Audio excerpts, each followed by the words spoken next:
આણંદના ખંભાતમાં complex કૌભાંડમાં નવો ખુલાસો થયો છે।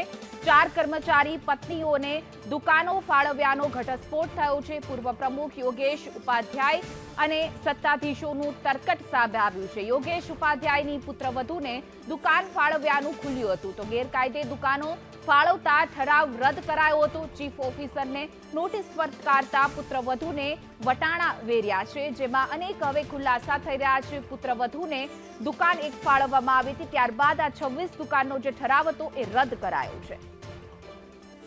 વધુ વિગતો સાથે અમારા સંવાદદાતા મનીષ સરકાર જોડાઈ ગયા છે। જે મનીષ, આ રીતે કોમ્પ્લેક્સમાં આખી દુકાનો 26 દુકાનો જો કે ઠરાવ એનો રદ કરાયો છે, જે રીતે કૌભાંડ સામે આવ્યું, પરંતુ એક પછી એક ખુલાસા થઈ રહ્યા છે। જી, મહત્વની વાત જોવામાં આવે તો ખંભાત નગરપાલિકાના ત્રંબાવટી કોમ્પ્લેક્સની 26 દુકાનોનો ઠરાવ પ્રાદેશિક કમિશનર દ્વારા રદ કરવામાં આવ્યો હતો।